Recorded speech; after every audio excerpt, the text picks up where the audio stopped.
स्वराज्य के रैयत के राजे आदरणीय शिवाजी महाराज और संविधान के निर्माता परम पूज्य डॉक्टर बाबा साहब अम्बेडकर, इन महापुरुषों को सबसे पहले विनम्र अभिवादन करता हूं, जिन्होंने ये 6 नंबर की जो CWC ली है, वो आदरणीय तारा बहादुरकर जी, आदरणीय गोडसे साहब जी, कृपया इधर आइए 2 मिनट के लिए। हम सभी यहाँ उपस्थित आप दोनों का, आपके टीम का तहे दिल से शुक्रिया अदा करते हैं। जल्दी सर जल्दी। आदरणीय गोडसे साहब, आदरणीय ठोकड़े साहब और आदरणीय तारा बहादुरकर जी, दोस्तों इनके लिए मेरे पास में इनके लिए जोरदार तालियां। आदरणीय गोडसे साहब पूरे महाराष्ट्र के प्रेसिडेंट है। आदरणीय तारा बहादुरकर साहब महाराष्ट्र के कार्याध्यक्ष है और महाराष्ट्र के सरचिटनीस सम्माननीय ठोकड़े साहब है। हमारे बीच में सम्माननीय अक्षदा पवार मैडम भी है। मैं इनका भी शुक्रिया अदा करता हूं और इनके लिए तहे दिल से शुक्रिया अदा करता हूं। दोस्तों हाँ ठीक, बढ़ जाओ। तो सर मैं आपका शुक्रिया अदा करता हूं, आपको नमन करता हूं। आप लोगों ने बहुत अच्छा काम किया। सबसे पहले इस संगठन की पहली CWC आदरणीय परसाई साहब आपके बीच में खड़े हैं और उन्होंने भोपाल में पहली सेंट्रल CWC उन्हीं के पैसों से लगाई थी। संगठन ने कोई पैसे नहीं दिए, इसलिए उनके लिए भी ताली दी। सेकंड नंबर की CWC ग्वालियर में ली थी। सम्माननीय पंजाबी जी हमारे बीच में है। पंजाबी साहब थोड़े खड़े हो जाइए। तो ये मिस्टर पंजाबी जी है जिन्होंने सेकंड CWC लगाई थी। नंबर 3 की CWC आदरणीय रेणु कुमार जी, इन्होंने बेंगलोर में लगाई थी। इनके लिए भी तालियां दीजिए जी। और नंबर 4 और 5 हमारे पाठक साहब हमारे बीच में है। हमारे आदरणीय अध्यक्ष प्रकाश जी एंडे और उनकी पूरी टीम, हम भी उनके साथ में जुड़े। हमारे पांडे साहब, इन्होंने 4 और 5 नंबर की CWC लगाई। और 6वीं CWC पालघर में गोडसे साहब, तारा बहादुरकर साहब, मिस्टर ठोकड़े साहब एंड मिस्टर पवार मैडम। दोस्तों अब यह मुद्दा यहाँ खत्म हो गया। 6 CWC होगी।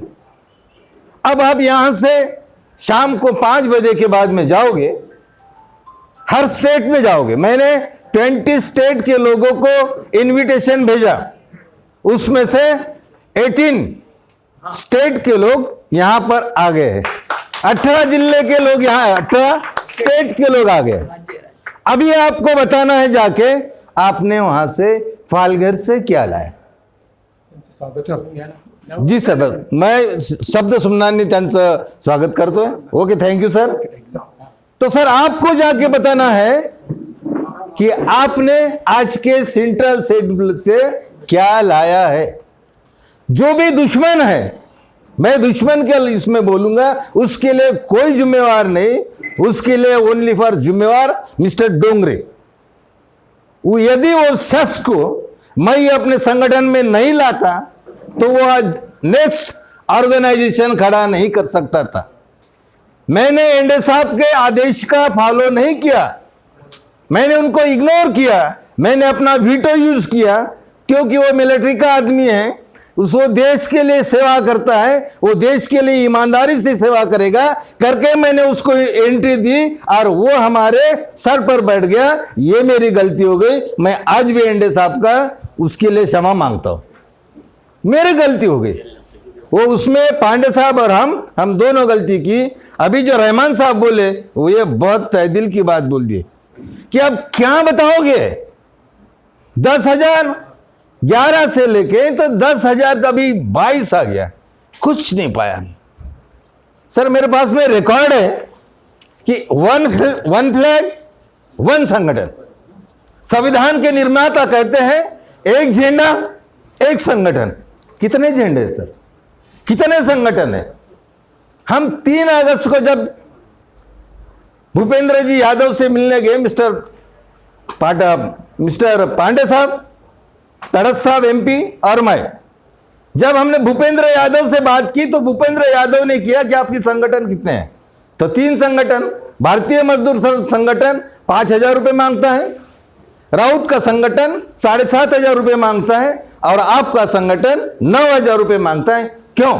वाई 9,000 इसलिए मांगता है कि 9,000 इसलिए मांगता है कि 7वां पे कमीशन 18,000 रुपये क्लास 4 एम्प्लॉय का सैलरी है, उसकी 50% 9,000 रुपये उसकी पेंशन होती है, इसलिए हमें 9,000 चाहिए। उसके पहले 2015 में हमारे 7,500 रुपये की डिमांड थी, उसके पहले हमारे 6,500 की डिमांड थी, अभी हमारे 9,000 की है। लेकिन हमारे हाथ में वेटेज के सिवा कुछ भी नहीं लगा। अब कैसे लगेगा सर? हम क्या करेंगे? तो मेरे पास में एक फॉर्मूला है जिसको आपको यूज ही करना पड़ेगा। Ravi Kishan MP, Ravi Kishan, Pratap Rao Patil MP Maharashtra, Subrat Pathak MP, Chandrashekhar Sahu MP, Pratap Rao Jadhav MP, Sanjay Sadashiv Mandlik MP, Sudhir Gupta MP, Rangappa बरन्नेस MP, Ravindra Kushwaha MP, Bidyut Baran Mahato MP, Ramdas ji Tadas MP. ये तमाम एमपीज है। 26 और 36 एमपी हाउस में बोलने के बाद में भी कोई आउटपुट नहीं आया सर। हम जब लेबर मिनिस्टर गंगवार के सामने हम डिस्कस किया, 2 सेक्रेटरी, एक labour officer mister Pandey ji and Dongre and mister एक एमपी तड़स, कोई आउटपुट नहीं, आपका पैसा जमा नहीं बोलते सर। हमारे पास में गवर्नमेंट के रिकॉर्ड के हिसाब से ये गवर्नमेंट के स्टेटमेंट है, ये ऑडिटेड रिपोर्ट है। ये ऑडिटेड रिपोर्ट में हमारे पास में कितना पैसा जमा है, कितना पैसा बांटा है, इसका डाटा भी है sir. 44 lakh, no 65।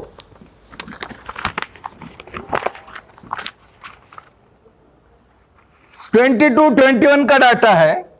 Pension disburse 21 में 2020 और 21 में 12,172 और विड्रॉल बेनिफिट है 8,206, टोटल हो गया 20,378, 20,378 इतना डिसबर्स हुआ। 69 पेंशनर्स के लिए डिसबर्स हो गया है 20,378। फिर कॉर्पस कितना है? इतना यदि पैसा सरकार ने बांटा तो सरकार के पास में कॉर्पस कितना है? तो सर कॉर्पस है 5,93,546 लाख। ये ओनली फॉर कॉर्पस पेंशनर्स। इसमें कौन से पेंशनर्स है? 44,009.53 lakh pensioners. Contribution government 5,552। Contribution received during year 50,562 और इंटरेस्ट 35,773, 35,773 ये इंटरेस्ट। टोटल कॉर्पस हो गया 5,93,543। डिसबर्स हो गया 20,378 और बैलेंस है सर 5,73,167 करोड़। इतना करोड़ बैलेंस होने के बाद में और 13 साल निकलने के बाद में आज भी उम्मीद कर रहे हैं आफ्टर 2 ईयर, कोरोना के 2 ईयर्स बाद, कि हमें पेंशन कैसी मिलेगी। और हम लोगों को जाके क्या बताएंगे सर? ये बोली तो ये बहुत ही चिंतन का सब्जेक्ट है। फिगर्स ये बोलते हैं, लेबर सेक्रेटरी उसको डिनाई करते हैं, लेबर मिनिस्ट्री को कोई नॉलेज नहीं है। एमपी को नॉलेज नहीं है। Only for one man mister NK Premachandran, NK Premachandran, उसके अलावा कोई एमपी को नहीं। ये जो एमपी के नाम मैंने आपको बताए, इन एमपीओ ने 13 एमपीओ ने एक जो लेटर दिया था उसका जवाब आया है कि आप कॉन्ट्रीब्यूटरी पेंशन, इसमें गवर्नमेंट ने बताया है, हमारे एनडे साहब ने 25 अगस्त 2015 में गवर्नमेंट को चैलेंज किया था कि हम आपके खिलाफ में एफआईआर दर्ज करेंगे। आपके बाजू में बैठे हम, जो भी 1.16 की अमाउंट जमा नहीं करती गवर्नमेंट, तो उसके ऊपर तो आप एफआईआर दर्ज करिए। आज के डेट में गवर्नमेंट के ऊपर, गवर्नमेंट के पास में 10,508 10589 10,589 गवर्नमेंट के पास में बैलेंस है, अभी तक नहीं भरा। ये 1.16 की अमाउंट गवर्नमेंट ने क्यों नहीं भरी? मिस्टर जो फाइनेंस मिनिस्टर है उसने अभी क्या नाम, सीतारामन ने अभी मार्च में डिसीजन लिया है कि 6,364 करोड़ देने का अभी वादा किया, दिए नहीं। 10,589 करोड़ में से 6,364 देने का वादा किया है, उसमें प्रोविजन की है, अभी तक दिए नहीं है। अब ये मुझे बताइए, ये पूरी सीडब्ल्यूसी बताएगी कि क्या अड़चन है। हम एमपी को समझाने में कमजोर है, हमारे लड़ाई लड़ने में हम कमजोर है, हमारे डिमांड सॉल्व करने में हम कमजोर है। क्या बात है सर? बहुत सारे लोग अच्छे बोले, ये रहमान साहब कितने अच्छे बोले, धूरी साहब कितने अच्छे बोले, हमारे झोड़े साहब के पास में बिल्कुल नॉलेज है यार। ये मोटन साहब सुप्रीम कोर्ट की लड़ाई लड़ रहे, मौर्य साहब सुप्रीम कोर्ट की लड़ाई लड़ रहे, हमारे नेशनल जनरल सेक्रेटरी मिस्टर पाठक साहब, सब बुद्धिमानी है, लेकिन क्यों नहीं मिल रहे? कुछ तो है ना, कुछ तो वजह है। वजह यह है हम एक नहीं है सर। एक घर के 2 घर हो गए, उसमें मराठी में बोलते एका घराचं 2 घर आणि भिकाऱ्याचं झालं बरं। सर वो आदमी को लेने से संगठन में 2 टुकड़े हो गए और हम बिखर गए। तो सर बिखरने से काम नहीं चलेगा। संघर्ष कभी खाली नहीं गया सर। कोर्ट की लड़ाई खाली जा सकती है, गई भी है। हमने 2016 में जजमेंट हमारे साथ में आया, हमारे एनडी साहब ने बताया, हमारे पाठक साहब ने बताया, जजमेंट हमारे बाजू में होने के बाद में सुप्रीम कोर्ट का जजमेंट खाली गया। संघर्ष खाली नहीं जाएगा।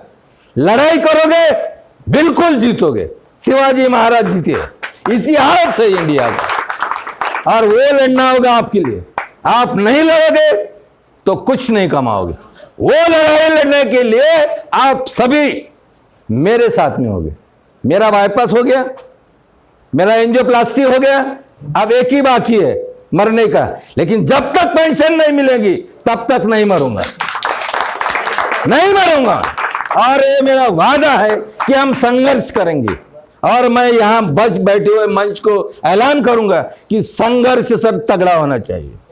संघर्ष की भी रणनीति हमारे पास में है कि संघर्ष कैसा होना चाहिए। आपके मालिक कौन है? गवर्नमेंट? बिल्कुल नहीं सर। किससे बिलोंग करते हो आप? आप तो उनसे बिलोंग करते हो जो ईपीएफओ है, चीफ कमिश्नर है, और वो साला चीफ कमिश्नर बात नहीं करता।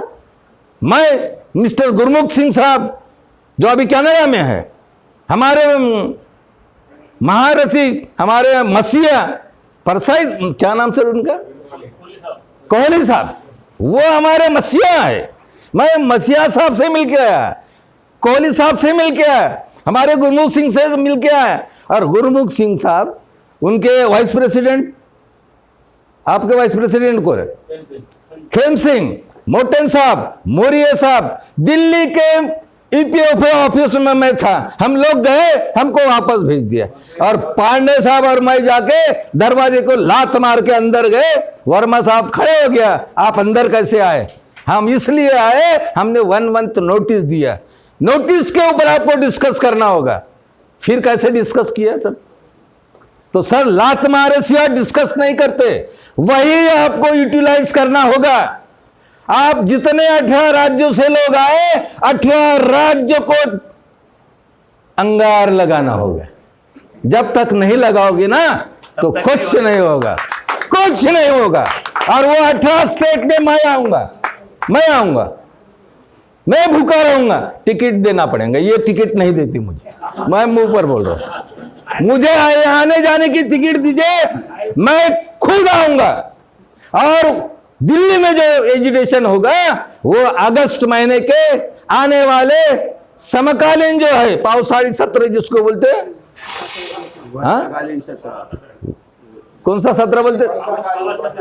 हाँ, वर्षकालीन मानसून सत्र, यस करेक्ट। मानसून सत्र में हमारा पहला एजुटेशन दिल्ली के जंतर मंतर पर होगा। और उस जंतर मंतर के लड़ाई में हमारे लोग 25,000 के ऊपर से होंगे, उससे ज्यादा आंकड़ा होना चाहिए। और वो कैसे आएंगे सर? कैसे आएंगे 25,000? नहीं आएंगे सर। कर्नाटका को जगाना होगा, आंध्र को भड़काना होगा, महाराष्ट्र को उसको क्या बोलते हैं, जलाना होगा, तब कहीं होगा। सभी स्टेट में जाना पड़ेगा, गोवा में जाना पड़ेगा, यूपी में जाना पड़ेगा, उत्तराखंड में जाना पड़ेगा, छत्तीसगढ़ में जाना पड़ेगा, मध्य प्रदेश में जाना पड़ेगा, हरियाणा में जाना पड़ेगा। और उसके लिए कौन है? मैं अकेला खा लूं और पांडे जी खा लिए। पांडे जी के मेरे वजह से 3 दिन की जेल हो गई, मैं उनका शुक्रिया अदा करता हूं। मेरे वजह से मैं उनको लेके गया जबरदस्ती, उनको 3 दिन सुप्रीम में, उनको सेंट्रल जेल नागपुर में रहना पड़ा। वो आदमी का कितना सैक्रिफाइस था।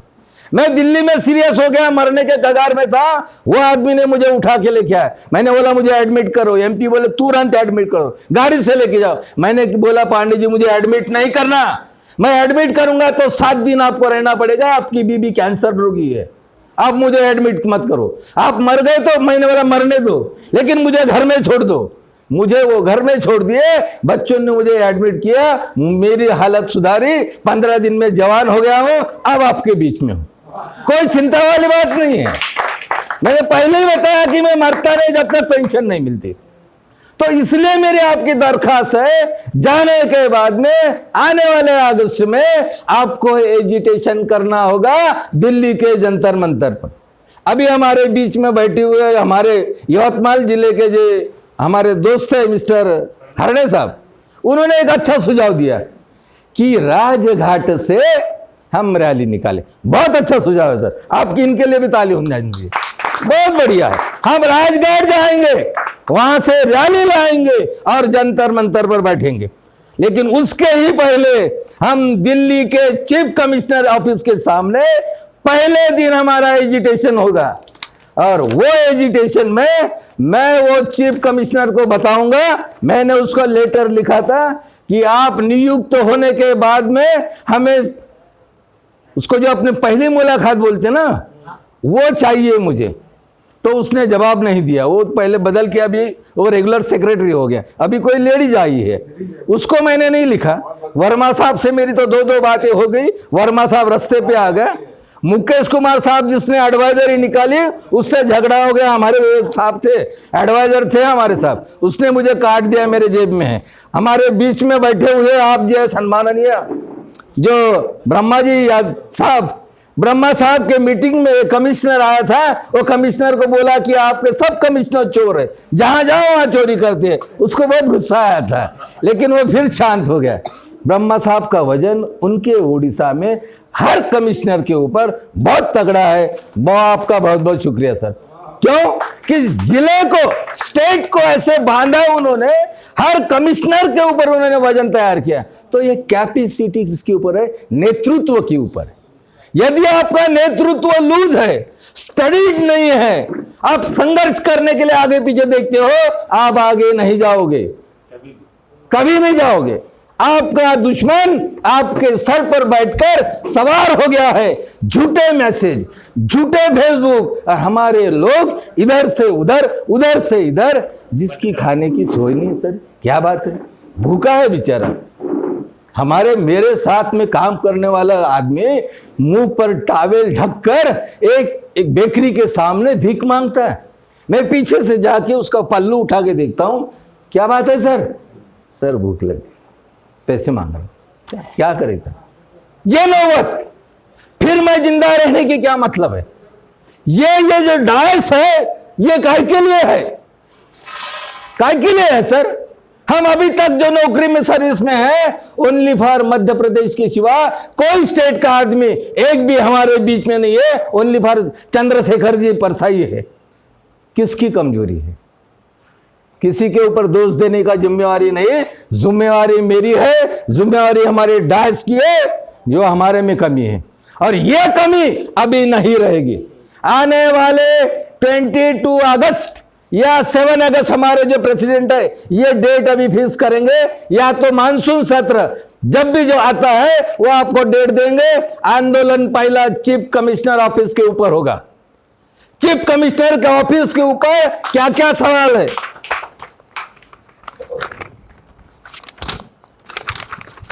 सर चीफ कमिश्नर के ऑफिस के ऊपर हमारे सवाल होंगे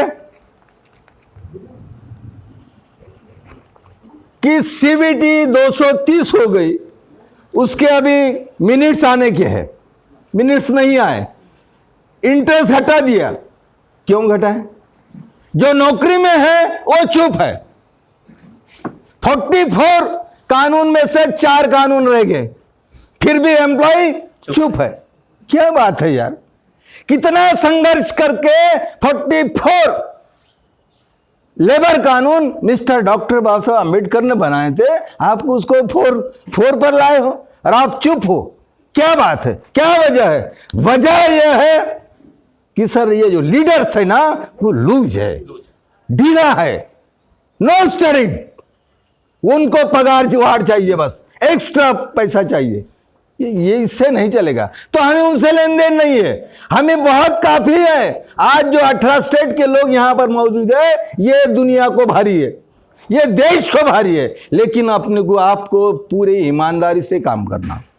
जैसे भी यहां से रिटर्न जाओगे आपके लोगों को संदेश देना है कि आपको पहला आंदोलन चीफ कमिश्नर आप कार्यालय पर होगा पूरे दिन। सर ये मेरा सुझाव है, ये मेरा कोई फाइनल एजेंडा नहीं mister general secretary and mister president sir. ये मेरा वैयक्तिक सुझाव है, ये मेरे संगठन की ओर से मैं वकीली कर रहा हूं कि आप इस प्रकार को इसको स्वीकृत करें ना करें, ये आपकी जिम्मेवारी है। लेकिन पहला होगा चीफ कमिश्नर के ऑफिस पर, और उसमें होगा कि इंटरेस्ट क्यों कम कर दिया उसका हमें डाटा दीजिए। हमारा ये जो हमने ऑडिट रिपोर्ट मैंने बताया वो ऑडिट रिपोर्ट के हिसाब से हमारे पास में इतना पैसा है, और गवर्नमेंट ने क्यों नहीं भरा? अभी एफआईआर की बात आई सर, क्यों एफआईआर दर्ज नहीं करे? 10,564 करोड़ 1.16 का हिस्सा गवर्नमेंट ने क्यों भरा नहीं है? हम एफआईआर कर सकते हैं, मैं अपने वर्धा से भी कर सकता हूं। हमारे प्रेसिडेंट साहब मुझे सब परमिशन दे, मैं कल एफआईआर दर्ज कर सकता हूं चीफ कमिश्नर के नाम से। हर स्टेट में होगी कमिश्नर के खिलाफ में, क्यों नहीं होगी भाई? हमारा पैसा 1.16 बंद कर दो, बंद कर दो। सुप्रीम कोर्ट का जो जजमेंट है 2016 का उसको लागू करो, 1.16 बंद करो, हमारे पैसे से फुल सैलरी पर पैसा लो, हमें पेंशन दो। रही बात सर पेंशन 2 प्रकार की है, अभी मैं इसके डिटेल में नहीं जाता क्योंकि 42 करोड़ अनक्लेम अमाउंट है, उसमें से 17 करोड़ समथिंग, हाँ 13 crore something, 24,000 crore unclaim amount है, उसमें से 13.7 13,70,000 करोड़ गवर्नमेंट ने अन्य सुविधा के लिए यूटिलाइज किए हैं। ये सब ऑडिटेड रिपोर्ट है सर, ये ईपीएफओ की रिपोर्ट है। बोले हम एक भी नहीं वापरेंगे, उसमें से 13 करोड़ 0.7 उन्होंने यूटिलाइज कर लिया, दूसरे को 2 बांट दिए। तो हम क्या कर रहे हैं? आपके पैसे खा जा रहे हैं, आप सोए हैं। और जो लोग उनको हेमा मालिनी को लेके गए उन्होंने क्यों नहीं पूछा? 069 देश के प्राइम मिनिस्टर ने 14 को 1000 रुपए मिनिमम पेंशन देने का वादा किया था। कितने लोगों को पेंशन दी? 23,000 लोगों को अभी भी 1000 के नीचे की पेंशन है। GSR 609 ये सर्कुलर के मुताबिक पेंशन क्यों कम है? नॉट कंट्रीब्यूटरी, उसमें कोई कंट्रीब्यूटरी नहीं। देश का पंत प्रधान बोलता है 1000 दो, 1000 देना चाहिए। उन्होंने क्यों नहीं पंत प्रधान को बताया? क्यों नहीं हेमा मालिनी को बताया? क्यों नहीं फाइनेंस मिनिस्टर को बताया? फिर क्या बात की आपने? कुछ नहीं बोलना सर। आपने 1000 रुपए का वादा किया था तो इतने 23 लाख लोगों को 1000 रुपए क्यों नहीं दिया? सीधा सीधा सवाल था। फिर पंत प्रधान के क्या फोटो निकालने गए थे? काय के ले गए थे? क्यों नहीं पूछे? ये कौन पूछेगा? साला हमारा ही उल्लू हमारे पीठ पर बैठ गया और कुछ भी बोलना आता नहीं है। EPS 95 हमने सिखाया, ये आदमी ने सिखाया। पांडे साहब ने 1-1 घंटा टेलीफोन पर अपने पैसे खर्चा करके। लेकिन हमको जड़ हो गए सर, हमारी 2 संगठन हो गई। 1 रैंक 1 पेंशन के लिए 44 साल लगे। ये मिस्टर अकाउंट ऑफिसर धुरी साहब बैठे हैं। हमारे बिजली बोर्ड में तांत्रिक कामगार संगठन था, उनके लिए सेपरेट वेस्ट स्ट्रक्चर के लिए 27 साल लग गए। और हमारे यूनियन को हायर पेंशन के लिए या मिनिमम पेंशन के लिए अभी 10 साल हो गए। अभी हमें क्या करना है सर? अभी हमारी लड़ाई क्या है? हमारी लड़ाई एक है, minimum pension number 1, higher pension number 2, ladies widow pension number is equal to जैसी भी पेंशन इंसान को मिलती है वही पेंशन लेडीज को मिलना चाहिए। और नंबर 4 आयुष्मान मेडिकल योजना। ये हमारी 4 डिमांड है। ये 4 डिमांड में से सुप्रीम कोर्ट की लड़ाई मिस्टर मोटेन एंड हमारे झोड़े साहब लड़ते बैठेंगे। हम हैं सर आपके साथ में, कोई बात नहीं है। मोटेन साहब, मौर्य साहब, आप सुप्रीम कोर्ट की लड़ाई अच्छे तरह से लड़ना जानते हैं, आज तक लड़ते आए हैं। मुझे कल मोटेन साहब ने आते आते बताया 1 तारीख के 35 लाख रुपए ये देते हैं, ये लोग देते हैं। और हमारे यहाँ कुछ लोग SLP लगाने के बहाने 4-4 हजार रुपए वसूल करते हैं। सर अभी बंद करो, कोई SLP के लिए पैसे नहीं देगा। इसके आगे कोई स्टेट में नहीं, ना वो तुम्हारे ग्राहक मंच हो, ना तुम्हारी हाई कोर्ट की SLP हो, ना सुप्रीम कोर्ट की SLP हो। जब सुप्रीम कोर्ट के जजमेंट को नहीं मानते हैं तो कहां आपके ये नीचे वाले कोर्ट के जजमेंट को मानेंगे? सर वो मत करो। अपनी वाली जो आपकी जो ईमानदारी है, आपकी जो इज्जत है, वो पानी में मत गवाओ। उस पर से आपकी इज्जत चले जाएगी। सर मत मांगो वैसे। हम क्यों नहीं पैसे मांगते? मैं क्यों इनसे पैसे नहीं लेता? मैं क्यों आता? मैं सर अपने टिकट से आया, जैसे आप लोग आए ना, मैं भी अपने टिकट से आया। मेरा भी फर्ज बनता है। मैंने नहीं मांगा जनरल सेक्रेटरी, मैंने प्रेसिडेंट से मांगा। मैंने प्रेसिडेंट साहब से मांगा मेरी टिकट निकालो ना सर, मेरी आर्थिक स्थिति बराबर नहीं। आपको आना है तो आओ, नहीं तो मत आओ। आप अपने टिकट निकाल सकते हैं। Yes that's all sir, I am right. बस हमने सुन लिया, हम चले आए। क्योंकि हमारा पेट बहुत दर्द करता है ना, मुझे खुजली है, मुझे दर्द है। दर्द एक बात का है कि पेंशन नहीं मिल रही, और मैं बिना पेंशन मर गया ना सर तो मैं शांति से ऊपर ही नहीं जूंगा। इसलिए मेरी दरखास्त है, आपके स्टेट में जाके आपको आपके स्टेट को जगाना होगा। ये आपका पहला फर्ज है। मोटेन साहब, मौर्य साहब, दिल्ली में हम आके रहेंगे, आपके यहाँ खाना नहीं खाएंगे, लेकिन एरिया बताना होगा। आपको एरिया बताना होगा। हरियाणा हो, आपके आजू बाजू बगल के हो। आज 2 कैंडिडेट यहां पर नहीं आए, mister Tel Singh and Karnal Singh from Punjab and mister Chandrabari from West Bengal. ये वेस्ट बंगाल वालों ने टिकट कैंसिल किया। तेल सिंह और करनाल सिंह ने भी टिकट कैंसिल किया, जैसे आपके वाइस प्रेसिडेंट ने टिकट कैंसिल किया। ये ऐसे 20 स्टेट के लोग आने वाले थे, 2 स्टेट के लोगों ने वो टिकट कैंसिल किया। हमारा प्रयास है, मेरा प्रयास ऐसा रहता है, हमारे अध्यक्ष साहब जहाँ जहाँ जाते हैं ना, वहाँ पर वो मेंबर जोड़, उत्तराखंड के हमारे प्रेसिडेंट साहब ने जुड़े हैं। हमारे अनिल जी शर्मा साहब है ना, या वो वर्मा साहब है ना, ये मिस्टर एंडे साहब ने जुड़े हैं।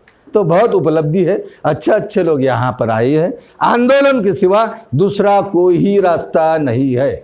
आने वाले मानसून पर पहले दिन चीफ कमिश्नर ऑफिस पर अपना आंदोलन होगा, काफी लोगों के संख्या में, कि EPF को कोई गाली नहीं देंगे, कोई कपड़े नहीं उतारेंगे, सिर्फ डेलीगेशन जाएगा, पुलिस को लेके जाएगा और पुलिस के सामने हम पहले फिर उनके एफआईआर दर्ज करेंगे, रिपोर्ट देंगे और चीफ कमिश्नर से हमारे मिस्टर पाठक साहब, एंडे साहब, हमारे रेणु कुमार साहब, परसाई साहब एंड स्वयं मैं और हमारे पांडे साहब 5-6 लोगों का डेलीगेशन ईपीएफओ से चर्चा करेगा। मेरे पास में सर्कुलर की कॉपी है, मिस्टर जो मुकेश कुमार है जिसने एडवाइजरी निकाली थी, मैंने उसको पूछा कि एडवाइजरी कुछ क्यों निकाली, एक भी लफ्ज नहीं बोल रहा था, आखिर में उसका मुंह खोला, उसने कार्ड भी दे दिया मुझे। वो इतनी लंबी हिस्ट्री मैं नहीं बताऊंगा क्योंकि ये लोग नाराज हो जाएंगे। मेरा उद्देश्य इतना ही था कि आप लोगों को संघर्ष करना है, संघर्ष के सिवा आप नहीं जीत ही नहीं सकते। 5 साल सुप्रीम कोर्ट के जजमेंट के लिए वेट करना पड़ेगा। जब तक ललित जिंदा है आपको नहीं मिलेगी सुप्रीम कोर्ट का। ललित मर जाए तो आपके 8-15 दिन 13वीं होने के बाद में आपको मिल सकता है, ये भी सच है, ये मोटन साहब बताएंगे। लेकिन ललित जिंदा है तो सुप्रीम कोर्ट का जजमेंट भी कोई नहीं घुमाएगा। ये हमारे झोड़े साहब भी जानते हैं, इतना ही है कि वो बोलते नहीं है, लेकिन मैं बोल देता हूं, मर जाएगा तो 15 दिन के बाद में मिलेगा। जब तक जिंदा रहेगा, जब तक पोस्ट पर रहेगा, सुप्रीम कोर्ट का जजमेंट हमारे थ्रू नहीं आएगा। हमको अभी वो सब्जेक्ट को बाजू में करके 3 सब्जेक्ट को लेके चलना है, मिनिमम पेंशन, विडो पेंशन और आयुष्मान भारत मेडिकल। ये 3 क्लेम को लेकर देश को जगाने का है। मैं अपने कनकराज साहब से माफी चाहूंगा कि मुझे इंग्लिश नहीं आती है, मैं इंग्लिश नहीं बोल पाता हूं, लेकिन कनकराज जी की मैं हर लैंग्वेज समझता हूं। कनकराज साहब मेरे से हमेशा चर्चा करते हैं, डिस्कस करते हैं। मेरी कमजोरी है कि मेरे पिताजी ने बोलने के बाद में मैं इंग्लिश नहीं पढ़ पाया, तो सारे बट जो भी हो गया तो हो गया। अभी तो क्या लास्ट स्टेज पर है। तो इस प्रकार का आंदोलन होगा। आंदोलन की रूपरेखा आपको हमारे जनरल सेक्रेटरी राइटिंग में डाटा देंगे कि मानसून सत्र में कब शुरू होगा और कितने दिन शुरू होगा, उसका भी क्राइटेरिया होगा सर मेरे ओर से, आप तो तय करोगे फाइनल।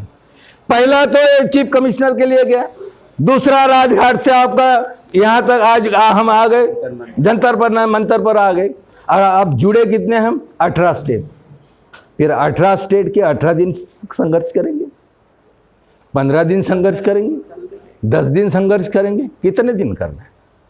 और उतने दिन में जितने दिन संघर्ष करना है उतने दिन आपके इलाके के एमपी को कान पकड़ कर लाना है उसके पहले।